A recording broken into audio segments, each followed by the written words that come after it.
এ নিয়ে আলোচনার জন্য স্টুডিওতে আছেন সহকর্মী ওমর ইনান। যাচ্ছি তার কাছে। ইনান, আপনাকে স্বাগত। ধন্যবাদ। মধ্যপ্রাচ্য সংঘাতের সর্বশেষ কি খবর আছে আপনার কাছে? রোজা, আমি আপনার সবশেষ যে খবরটি বললেন সেটি দিয়ে শুরু করতে যাই। অর্থাৎ মোস্তফা খামেনি বর্তমানে ইরানের যে সর্বোচ্চ ধর্মীয় নেতা, তার সম্পর্কে তথ্য দেওয়ার জন্য যুক্তরাষ্ট্র যে ঘোষণা আসলে পুরস্কার করেছে, তার বিপরীতে কিছুক্ষণ আগে রাশিয়ায় থাকা ইরানের যে দূত, তিনি উল্টো হুঁশিয়ারি দিয়েছেন যুক্তরাষ্ট্র যদি পরবর্তী টার্গেট হিসেবে মোস্তফা খামেনিকে যদি লক্ষ্যবস্তু করে, সেক্ষেত্রে ইরান তাদের সর্বোচ্চ একেবারে যেই শক্তি নিয়ে তারা নামবে এবং তার পরিণতি গুরুতর হবে বলে আসলে হুঁশিয়ারি দিয়েছেন। অর্থাৎ ইরানের পক্ষ থেকেও কিন্তু পাল্টা ব্যবস্থা নেওয়া হচ্ছে এবং এর মধ্যে বেশ কিছু ঘটনা ঘটে গেছে, যার কারণে ইরান বলছে তাদের পিঠ দেয়ালে ঠেকে গেছে, তারা তাদের সর্বোত্তক সব কিছু নিয়ে তারা এখন যুদ্ধ করার জন্য প্রস্তুত। আমরা একটু সবশেষ তথ্যগুলো আগে দর্শকদের জানিয়ে আসি। ইরান ইসরায়েল যে সংঘাত চলছে তার আজকে যে দিনে আসলো, সেখানে যদি দেখি যে আজকের বড় ঘটনা যেটি দিয়ে আপনি শুরু করলেন, যে ইরানের অর্থনীতির লাইফলাইন নামে খ্যাত যেটি খার্ক দ্বীপ, সেখান থেকেই আসলে ইরানের যে 90% জ্বালানি পরিবহন করা হয়, রপ্তানি করা হয়, সেই খার্ক দ্বীপটিতে আসলে হামলা হয়েছে। মার্কিন প্রেসিডেন্ট ডোনাল্ড ট্রাম্প দাবি করেছেন মূলত সামরিক স্থাপনায় হামলা করেছে। মূলত সামরিক স্থাপনা বলা হলেও এটি মূলত একটি তাদের জ্বালানির জন্য একটি অন্যতম গুরুত্বপূর্ণ একটি আসলে লাইফলাইন বলা যায়। পরবর্তী টার্গেট বলা হয়েছে তেল স্থাপনায়। মার্কিন প্রেসিডেন্ট ডোনাল্ড ট্রাম্প বলেছেন এরপর আসলে ইরানের অন্যান্য যে তেল স্থাপনাগুলো রয়েছে, জ্বালানি স্থাপনা, অর্থাৎ মার্কিন প্রেসিডেন্ট ডোনাল্ড ট্রাম্পের বক্তব্যে মোটামুটি স্পষ্ট, এখন তিনি ইরানের অর্থনীতির মূল যে চালিকা শক্তি তেল বা জ্বালানি, তাকেই তিনি আসলে টার্গেট করতে চান। তেলের বাজারে যে কারণে, এই পরিস্থিতির কারণে যেখান থেকে ইরানের 90% তেল রপ্তানি হয়, সেটা যদি আসলে ধ্বংস হয়, সেক্ষেত্রে তেলের বাজারে অস্থিরতা হবে। আপনি জানেন যে এরই মধ্যে যুক্তরাষ্ট্রের বাজারে অপরিশোধিত তেলের দাম $100 প্রতি ব্যারেল ছাড়িয়ে গেছে এবং যুক্তরাষ্ট্রের তেল সংশ্লিষ্ট প্রতিষ্ঠানে হামলার হুঁশিয়ারি দিয়েছে ইরান। আপনি জানেন যে এই খার্গের উপর হামলা তারা একটি গুরুতর হামলা হিসেবে নিয়েছে এবং যে কারণে এখন বলছেন যে ইরানও বলছে যুক্তরাষ্ট্র সংশ্লিষ্ট যতগুলো প্রতিষ্ঠান রয়েছে তাদের নিশানায়, সেই প্রতিষ্ঠানগুলোতে এবার ইরান হামলা চালাবে। আরও কিছু তথ্য আছে, আমরা যদি সেগুলোও যদি আসলে দেখতে চাই, আমরা হয়তো পরবর্তীতে জানিয়ে দিতে পারবো। তবে যেটি আমরা বলতে চাই মূলত যে খার্ক দ্বীপটি আসলে গুরুত্বপূর্ণ কেন। খার্ক দ্বীপটি হরমুজ প্রণালী থেকে খুব বেশি আসলে দূরে নয়, মোটামুটি 400 কিলোমিটার, 400 কিছু বেশি কিলোমিটারের মতো। তবে তার চেয়েও বড় কথা যে এই খার্ক থেকেই মূলত ওদের যে তেলগুলো, ইরানের যে তেল, সেখানে পাইপলাইন আছে, টার্মিনাল আছে, অপরিশোধিত তেলগুলো পরিশোধনাগার রয়েছে, অর্থাৎ সেখানে আবার মজুদাগারও রয়েছে। ইরানের পুরো যে তেলের বাজারটা, এটা নিয়ন্ত্রিত হয় খার্ক দ্বীপ থেকে। সেই খার্ক দ্বীপে যেহেতু নিশানা করা হয়েছে, ইরানের পক্ষ থেকে বলা হচ্ছে তারাও এখন আসলে ছাড় দিবে না। এই খার্ক দ্বীপটি আসলে কেন গুরুত্বপূর্ণ, খার্ক দ্বীপ থেকে আসলে ঠিক কতটুকু তেল পরিবাহিত হয়, কোন কোন দেশ আসলে এই খার্ক দ্বীপের উপর নির্ভরশীল, এ নিয়ে আমাদের হাতে একটি প্রতিবেদন আছে রোজা, আমরা সেটি দেখে আসি। পারস্য উপসাগরের উত্তরাংশে ইরান উপকূল থেকে প্রায় 25 কিলোমিটার দূরে অবস্থিত খার্ক দ্বীপ আয়তনে ছোট হলেও এখানেই গড়ে উঠেছে ইরানের সবচেয়ে বড় তেল রপ্তানি টার্মিনাল। আন্তর্জাতিক জ্বালানি বিশ্লেষকদের মতে ইরানের সমুদ্রপথে রপ্তানি হওয়া তেলের প্রায় 80 থেকে 90% এই দ্বীপের টার্মিনাল দিয়ে বিশ্ববাজারে যায়। ফলে দ্বীপটি ইরানের তেল রপ্তানির প্রধান প্রবেশদ্বার।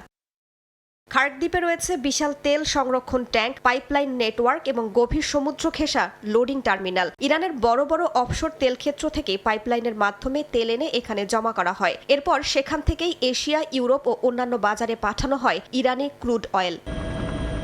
এই দ্বীপের কৌশলগত গুরুত্বও অনেক। পারস্য উপসাগরের আন্তর্জাতিক শিপিং রুটের কাছাকাছি অবস্থানের কারণে এখান থেকে দ্রুত তেলবাহী জাহাজ পাঠানো সম্ভব। ফলে ইরানের জ্বালানি নিরাপত্তা, বৈদেশিক মুদ্রা আয় এবং বৈশ্বিক তেল সরবরাহ ব্যবস্থার সঙ্গে সরাসরি যুক্ত এই দ্বীপ। দ্বীপটির ইতিহাস অনেক পুরানো। প্রত্নতাত্ত্বিক গবেষণায় জানা যায় প্রায় 4000 বছর আগেও এখানে মানব বসতি ছিল। এটি গুরুত্বপূর্ণ বাণিজ্য কেন্দ্রও ছিল। বিংশ শতাব্দীর মাঝামাঝি সময় পর্যন্ত দ্বীপটি রাজনৈতিক বন্দী শিবির হিসেবেও ব্যবহৃত হয়। পরে 1958 সালে শুরু হয় আধুনিক তেল টার্মিনাল নির্মাণের কাজ। খার্ক দ্রুতই ইরানের প্রধান তেল রপ্তানি বন্দরে পরিণত হয় দুটি কারণে। ইরানের দক্ষিণ পশ্চিমে বড় তেল ক্ষেত্রগুলোর সঙ্গে পাইপলাইনের সহজ সংযোগ সম্ভব ছিল। এছাড়া গভীর সমুদ্র ঘেঁষা অবস্থানের কারণে নতুন প্রজন্মের বিশাল সুপার ট্যাঙ্কার সহজে ভিড়তে পারত এখানে। 1979 সালের ইরান বিপ্লবের পর দ্বীপের উপর নির্ভরতা আরও বাড়ে। আঞ্চলিক উত্তেজনা এবং প্রতিবেশী দেশের উপর নির্ভরতা কমানোর নীতির কারণে ইরান অন্য দেশের ভেতর দিয়ে যাওয়া পাইপলাইন ব্যবহার করা থেকে সরে আসে। ফলে খার্ক দ্বীপই হয়ে ওঠে দেশের প্রায় পুরো তেল রফতানির ব্যবস্থার কেন্দ্র। ইতিহাসে খার্ক দ্বীপ ছিল সংঘাতের কেন্দ্রবিন্দু। ইরান ইরাক যুদ্ধ চলাকালে বাগদাদ বারবার এই দ্বীপের তেল স্থাপনায় হামলা চালায়। বিশ্লেষকদের মতে আঞ্চলিক কোনো বড় সংঘাত বা তেল অবকাঠামো লক্ষ্য করে হামলার ক্ষেত্রে খার্ক দ্বীপ এখনও স্পর্শকাতর ও গুরুত্বপূর্ণ স্থাপনা। রাইসা জান্নাত, সময় সংবাদ। রোজা, ইরান, যেমনটা আমরা প্রতিবেদনে দেখছিলাম যে খার্ক দ্বীপের এই হামলাটি ইরান যুক্তরাষ্ট্রকে সরাসরি বড় কোনো যুদ্ধের দিকে ঠেলে দিচ্ছে কিনা? আসলে আমরা এখনো এর মধ্যে বড় যুদ্ধ আছে, এখন আসলে প্রভাবগুলো কি পড়ছে সেটি দেখার বিষয়। খার্ক দ্বীপে যখন হামলা হয়েছে ঠিক একই সময়ে জাপান তাদের যে মজুতে থাকা যে তেল সেটি তারা আসলে এখন ছাড়তে বাধ্য হচ্ছে। আপনি জানেন জাপান কিন্তু এটা অনেক বছর পরে তাদের মজুদ থেকে তেল ছাড়লো, কারণ এতদিন সরবরাহ স্বাভাবিক ছিল। জাপান 95% তেলই আমদানি করে, অর্থাৎ তাদের নিজস্ব কোনো তেল উৎপাদন ব্যবস্থা নেই বললেই একেবারে চলে। যেহেতু 95% যদি তারা আমদানি করে, আসলে কত শতাংশ আর থাকে? সেই জায়গায় জাপানের মতো দেশ তারাও এখন টানে পড়ে তাদের যে মজুদ থেকেও তারা এখন তেল ছাড়তে বাধ্য হয়েছে। এভাবে করে পুরো বিশ্বব্যাপী বলা যায় তেলের যে সংকট সেটির মধ্যে কিন্তু পড়ে গেছে। এখন বড় যুদ্ধ হচ্ছে কিনা, বড় যুদ্ধ এরই মধ্যে চলছে। এখন যুক্তরাষ্ট্র যেভাবে হামলা চালাচ্ছে তার প্রতিক্রিয়ায় ইরান বলছে তারাও কিন্তু এখন আর ছাড় দিতে নারাজ।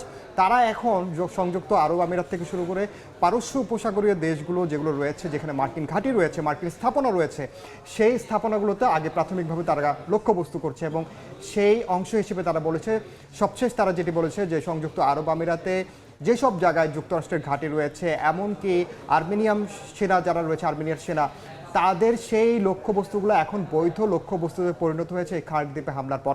এ সংক্রান্ত আমাদের কিছু তথ্য আছে, আমরা সেগুলো একটু দেখে আসি। অর্থাৎ পারস্য উপসাগরীয় দেশগুলোতেও কিন্তু হামলা একদিকে যেমন অব্যাহত রয়েছে, আবার লেবাননের সঙ্গে ইসরায়েলের যে সংঘাত সেটিও কিন্তু এই ইরান যুদ্ধকে কেন্দ্র করে চলছে। আমরা দেখতে পাচ্ছি ইরানের আক্রমণে ইসরায়েলের কিন্তু ব্যাপক ক্ষয়ক্ষতি হয়েছে এখন পর্যন্ত, বিশেষ করে মধ্যাঞ্চলে। ইসরায়েলের মধ্যাঞ্চলের কথা যদি বলি, আসলে আমরা ব্যাপক ক্ষয়ক্ষতির চিত্র কিন্তু সামাজিক যোগাযোগ মাধ্যম থেকে শুরু করে এএফপি, রয়টার্স, আন্তর্জাতিক গণমাধ্যমগুলোতে দেখছি। সেখানে কয়েক হাজার মানুষ আহত হয়েছেন এখন পর্যন্ত, কারণ যে ক্ষতিপূরণ চাচ্ছে সাধারণ ইসরায়েলিরা, সেই ক্ষতিপূরণ চাওয়ার সংখ্যা কিন্তু দিন দিন বাড়ছে প্রধানমন্ত্রীর দপ্তরে। এবং বাগদাদের মার্কিন দূতাবাসে ড্রোন হামলা হয়েছে। আপনি জানেন যে ইরাকের বাগদাদে যে মার্কিন দূতাবাসটি রয়েছে, সবশেষ আজও সেখানে ড্রোন হামলা হয়েছে। যদিও পাল্টা ব্যবস্থা কী হবে যুক্তরাষ্ট্রের পক্ষ থেকে এখন পর্যন্ত কোনো বিবৃতি দেওয়া হয়নি। এবং লেবাননে ইসরায়েলি হামলায় 12 স্বাস্থ্যকর্মী নিহত হয়েছে। আপনি জানেন যে যুদ্ধের প্রথম দিন থেকে লেবাননেও কিন্তু ইসরায়েল তাদের সংঘাত সেটি সম্প্রসারণ করছে লেবাননের দক্ষিণাঞ্চলে, এবং সবশেষে আমরা দেখেছি সেখানে 12 স্বাস্থ্যকর্মী ইসরায়েলি হামলায় নিহত হয়েছে। এবং মধ্যপ্রাচ্যে 2500 মেরিন সেনা ও জাহাজ মোতায়েন করছে। আপনি বলছেন যুদ্ধকে আসলে আরও বড় হবে, এটি কিন্তু ইঙ্গিত দিচ্ছে যে আরও যেহেতু 250 মেরিন সেনা যদি আসলে এদিকে যায়, সেই ক্ষেত্রে সংঘাত আরও দীর্ঘায়িত হওয়ারই আসলে ঝুঁকি রয়েছে। যদিও কয়েকদিন আগে মার্কিন প্রেসিডেন্ট ডোনাল্ড ট্রাম্প বলেছেন যে তিনি খুব শিগগিরই যুদ্ধটা বন্ধ করতে চান, কিন্তু তার যে আসলে প্রতিক্রিয়া, তার যে কর্মকাণ্ড, সেখান থেকে মনে হচ্ছে না খুব দ্রুত তিনি যুদ্ধ বন্ধ করতে পারবেন। কারণ ইরান যেখানে এখন বর্তমানে অবস্থান করছে, ইরান বলছে তাদের আসলে হারানোর খুব বেশি কিছু নেই।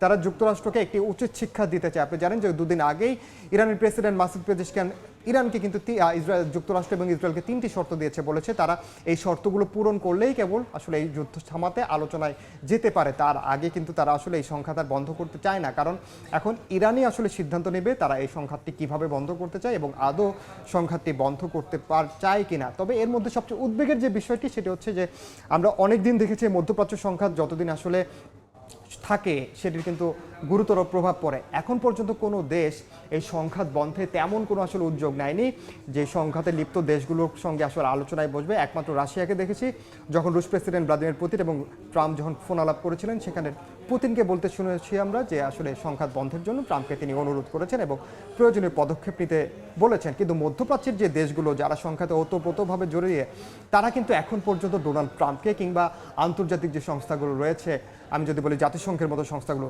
তাদেরকেও এখন পর্যন্ত আসলে যুদ্ধ বা সংঘাত বন্ধের জন্য কোনো ব্যবস্থা নিতে আসলে বলেনি। তবুও আমরা আশা করি যে সংঘাত আসলে দ্রুত বন্ধ হবে, কারণ সাধারণ মানুষের জন্য এটি আসলে কষ্টের। একদমই তাই। ইনান, আপনাকে ধন্যবাদ গুরুত্বপূর্ণ তথ্য জানানোর জন্য। ধন্যবাদ। মধ্যপ্রাচ্যের সংঘাত নিয়ে বিস্তারিত আলোচনার জন্য স্টুডিওতে ছিলেন সহকর্মী ওমর ইনান।